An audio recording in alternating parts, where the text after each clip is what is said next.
Hello, in today's episode we are going to discuss the belief structures and the intuitive mind. In a previous episode we looked at the difference between the intuitive mind and the instinctual mind, right? Along with the logical rationalizing mind. So we need to start pulling these things apart so we can understand ourselves better, understand our motivations better, and if we can understand these things better, this can help us to find more and more direct paths to liberative freedom when it comes to spiritual work and spiritual growth.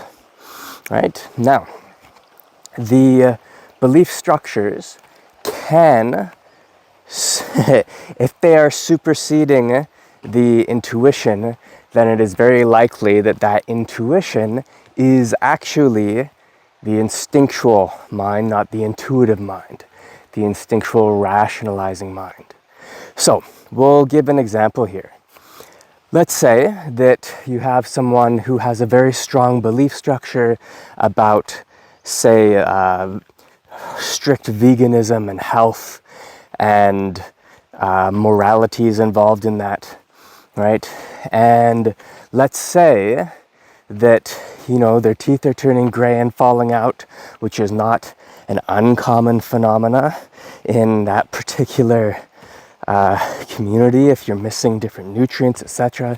So let's say your teeth are turning gray and falling out. Your body is always tight, right? Quite tight. This is common. A lot of tight tension as the nervous system seems to be up in arms. And let's say you have these particular parameters that are expressing through the body. The belief system might say, okay, this is the thing to do. The intuition might be telling us, maybe that belief system isn't the thing to do. Okay, maybe that belief system is killing us. Our beliefs will kill us. Our intuition, it'll take us on a journey. So if we have that belief structure, we might think that our intuition is telling us to continue this. Very often, it is the instinctual aspect, we could say like the instinctual mind, the matrix of the belief system itself, and the instinctual mind that is facilitating that continued pattern and path and decision-making process, right? And this is done to facilitate the preservation and continuation of those beliefs, right? So everyone's got their own weird beliefs that might be harming us. Now, when you look at layers of beliefs, you have beliefs that are more to the forefront and beliefs that are very, very much in the background, right? Beliefs that are in the background are, the further back we go, the deeper we go, the more we can begin to uncover these phenomenally hidden belief systems within ourselves, right? So these belief systems within ourselves, this is a big part of the spiritual work, the spiritual path, is unwinding our own belief structures. Why? Because they interfere with the intuitive progress on the path. Now, you might start looking at your motivations and go, okay, well, what's my motivation for practicing, for engaging with these spiritual processes? Where's that come from? And you start to unwind the beliefs that are supporting your path, right? Let's say you have belief that from hard work and effort comes success in everything and anything. Well, if that's the belief structure, then you might ride that belief structure to your own burnout, to the deficits of body, of mind, of emotion. You might sacrifice the quality of your relationship, sacrifice the quality of your health, sacrifice the quality of, the list goes on and on and on and on. right? So perhaps your intuition is telling you, hey, maybe maybe you don't need to do that. Maybe there's another way. But the instinctual mind will then rationalize the existence and the continued existence of that belief. So one way to look at this is anytime something makes a lot of sense, maybe don't believe the sense making part of yourself. That doesn't mean that the opposite is true.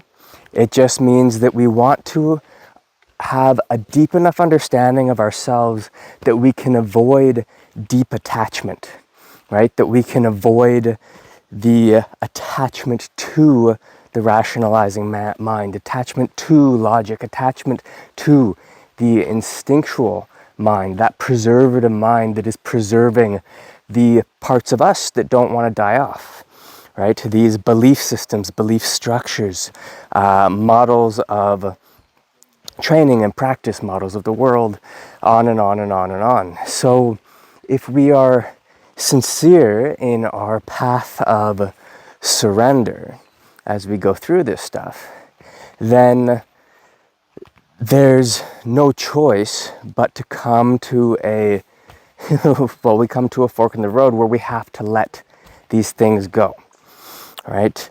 And it's not very often all at once. It is more often a little bit at a time. Okay, so as we let these things go a little bit at a time, the changing of the belief structures is very common. The common error that goes with this change is that we then attach to the new belief structure with just as much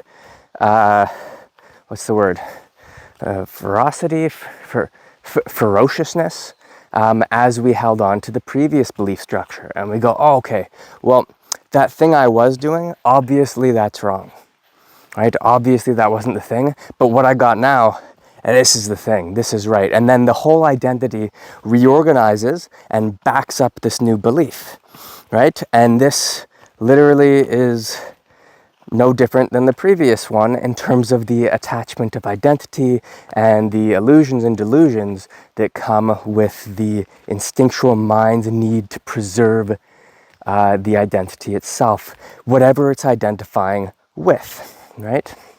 So to actually continue and progress with this stuff, we need to be able to find some degree of sovereignty from ourselves, right? One of the wonderful things that arises from deep meditative practice is you'd start to develop at greater and greater levels of proficiency a freedom from yourself. And there are very few things that are more just exhilarating and liberating and like, than not needing to attach so hard to the things that make up yourself. Your views will often organize themselves to facilitate those deep beliefs. The perceptions will organize themselves to help facilitate the views, right? The feelings will start to orient themselves to help facilitate the views, and on and on and on. And we just end up in this cycle of self-sustenance, sustaining the self in various paradigms. Okay, so when we come to a new realization, when we let go of a particular belief, all right, let's take that vegan example from a moment ago.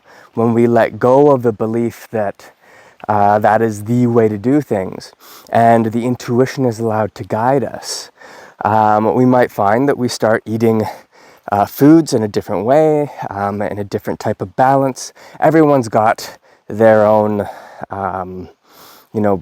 particular bodies and stomachs and enzymes and metabolic systems, etc., etc. So, loath to be the one to tell anyone how to eat. And you have to use your intuition to figure that out. but by feeling the body, by actually paying attention and observing signs of function and signs of dysfunction, right? If the beliefs are in the way, then you won't be able to listen to those signals, okay? You won't be able to listen to the intuition, okay?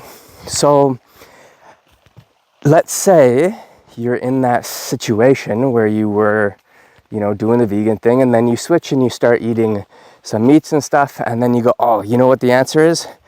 Meat. You feel so much better. Just the same way people stop eating, say, meat and start vegan and juicing, and they feel amazing, and then kind of go,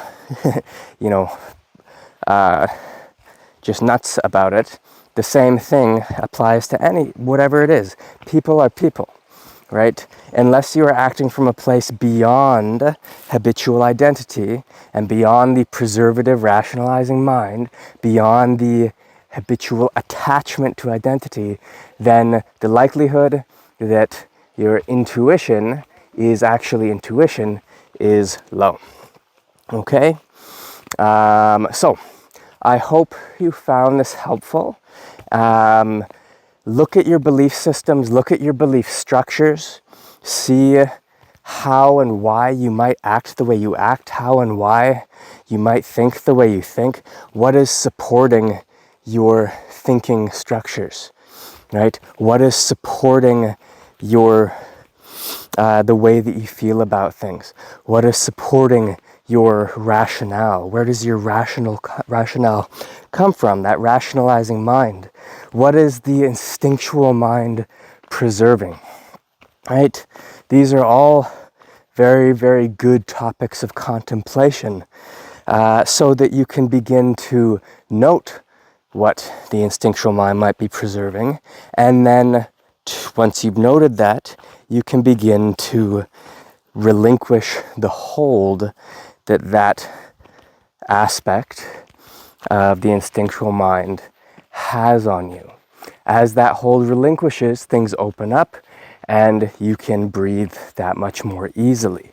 The energy will flow through, right? Instead of getting caught on these paradigms of belief, these paradigms of view and thought and feeling, and all these habits, the energy will flow through. As it does, we get some pretty phenomenal change and potential that opens up within the spiritual path.